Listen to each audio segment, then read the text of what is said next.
주문, 피청구인 대통령 윤석열을 파면한다.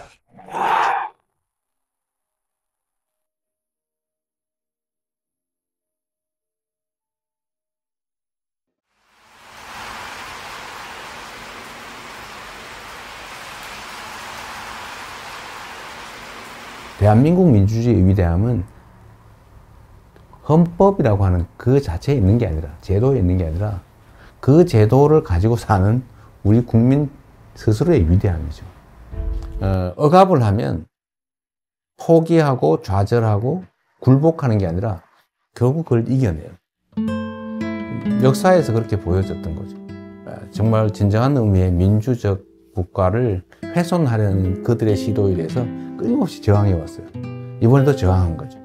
강력한 무력을 동반한 현실적 권력을 끌어내렸지 않습니까? 저는 우리 국민들의 이 위대함이 대한민국의 위대함의 원천이라고 생각해요. 아마도 세계사에 남을 일이 될 겁니다. 그런데 겨울이 너무 길고 깊었어요. 근데 그 길고 깊은 겨울을 결국은 우리 국민들이 깨고 나오는 중이잖아요. 아마 겨울이 깊었던 것처럼 봄은 더 따뜻하겠지요. 따뜻한 봄날을 한번 꼭 만들었으면 좋겠습니다. 영원할 것 같던 그 겨울도 가고 이제 봄이 옵니다. 더 아름답고 더 따스한 봄을 우리의 두 손을 함께 잡고 함께 만들어 갑시다. 희망의 대한민국 바로 우리의 손으로 확실하게 만들어 갑시다. 여러분 고맙습니다.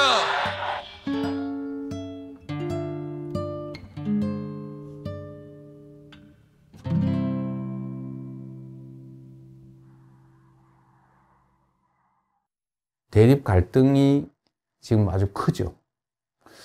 그런데 그 원인은 뭐냐? 뭐 여러 가지가 있어요. 아주 근본적인 거는 경제적 이유입니다. 먹고 살기가 어려워져서 그래요. 세상 사는 게 힘들어서 그렇습니다. 그런데 왜 그러면 더 잘 살게 됐는데 왜 부족하게 됐냐? 편중됐기 때문이죠. 소위 양극화, 불평등, 격차. 이게 너무 커졌어요. 우리 사회가 총량으로는 과거보다는 더 많은 걸 가지고 있게 됐는데 개별적으로 보면 그게 너무 많이 한 군데 몰려 있습니다. 근데 이게 이제 사실은 갈등의 원인이죠. 지금 우리 경제는 여러 면에서 일종의 사면초가 같은 상태 같습니다. 전 세계적으로 성장률 전체가 떨어지고 있어요. 그리고 경제는 사실 민간 영역만으로는 제대로 유지 발전되기 어려워요. 정부 영역의 역할이 중요한데 지금 거의 3년 동안 정부는 경제를 방치해뒀죠. 이제는 첨단 과학기술에 대한 투자가 중요한 시대가 됐습니다. 근데 문제는 과학기술의 수준이 너무 높아져가지고 개별 기업들이 감당할 수 없는 상황이 됐어요. 그래서 정부 단위의 인력 양성, 또 대대적인 기술 개발, 연구 개발 투자, 스타트업이나 벤처에 대한 대규모 투자. 또 그렇게 하면 다시 또 살아날 수 있습니다. 우리 너무 좌절할 필요 없는 거죠.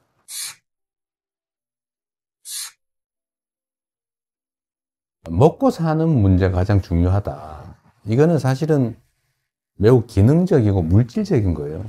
고통스럽게 살지 않게 해줘야 한다. 잘 산다라고 하는 건 좀 달라요. 잘사니즘이라고 하면 좀 더 가치지향적이고 좀 정신적이고 고통 없는 삶을 넘어선 더 행복한 삶을 살 수 있는 세상을 만들자. 그런 거라고 봐주시면 되겠어요. 민생 살리는데 색깔이 무슨 의미입니까?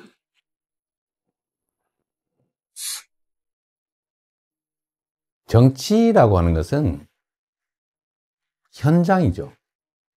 현장에서 국민들의 삶을 놓고 실제로 그 삶을 결정하는 거예요. 그게 빨간색이냐 파란색이냐 아니면 어떤 방법이, 정책이 누구의 생각에서 시작된 것이냐. 큰 특별한 의미가 없죠. 어떤 게 더 유용하고 어떤 게 더 필요하냐. 이게 최고의 기준이 돼야 된다. 제가 정한 원칙이 있어요. 대개의 공직자들의 태도를 보니까 중요하고 큰 일을 고민하느라고 작아 보이는 일들 미뤄둬요. 그러니까 엄청나게 쌓여요. 공직자는 100만 명이 걸린 일이냐 100명이 걸린 일이냐 하면 이게 10,000배로 중요한 일이라고 생각하지만 100명이 걸린 일조차도 그 100명은 목숨이 걸린 거예요. 그래서 모든 일이 다 중요하니 작고 쉽고 간단하게 보이는 일을 최대한 빨리 해치운다. 그것도 큰 일을 안 한 건 아니에요. 그건 그것대로 고심하고 하죠. 저는 제 업무 책상에 서류가 쌓여 있지 않아요. 안 쌓아놓습니다.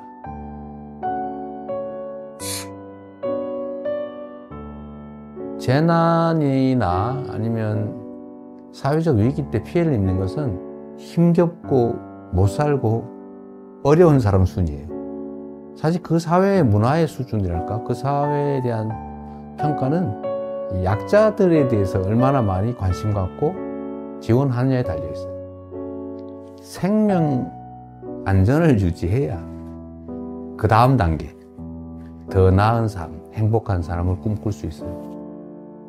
그래서 국민의 생명과 안전을 지키는 것은 정부가, 국가가 해야 될 가장 중요한 일입니다. 뭐든지 문제를 생각해 보면 우리가 조금 더 신경을 썼더라면 막을 수 있었던 사고로 보여져요. 누가 얼마나 체계적으로 신속하게 대응하느냐에 따라서 피해는 매우 적을 수도 있어요.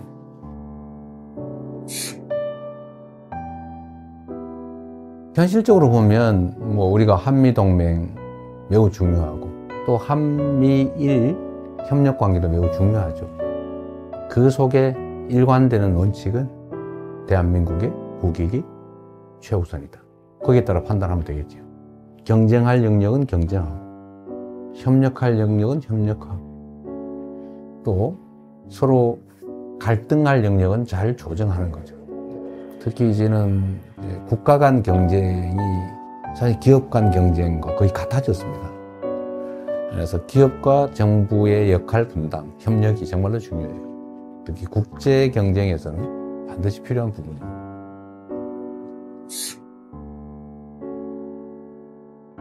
김구 선생이 정말 우리가 먹고 사는 것조차 해결하지 못하던 그 시대에 우리가 꿈꾸는 나라는 문화가 강한 나라다.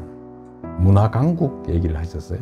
정말 저는 우리의 역량을 통찰한 정말 해안이었다. 지금 문화 영역에서는 정말 세계를 상당 부분 선도하고 있지 않습니까? 그럼 우리 K컬처, 한류라고 보통 부르지 않습니까?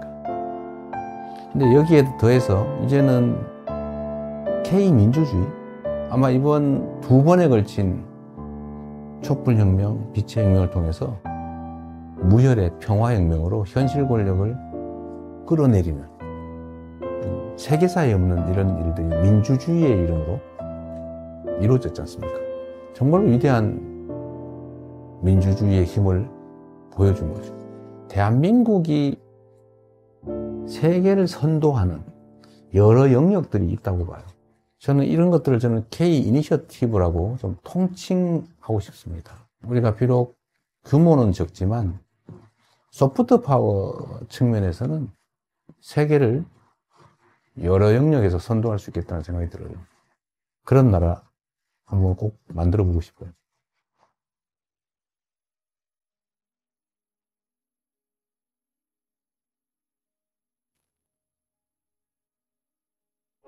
대한민국이라고 하는 이 국호에는 정말 큰 뜻이 담겨 있죠.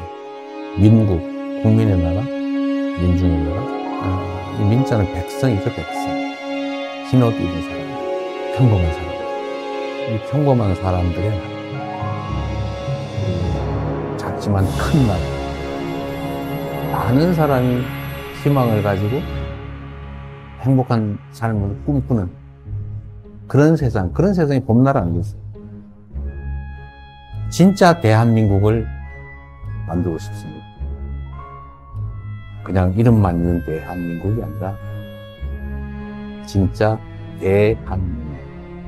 그리고 그 대한민국은 대한국민이 만들어가는 거죠. 그 대한국민의 훌륭한 도구, 최고의 도구, 이재명이 되고 싶습니다.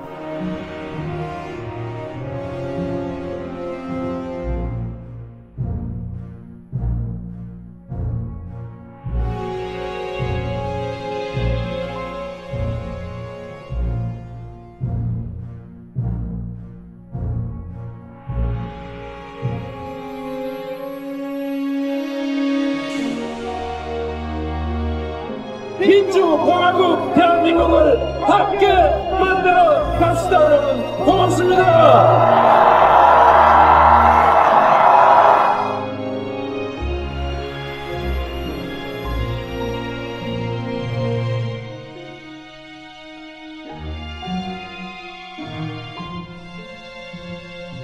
고맙습니다.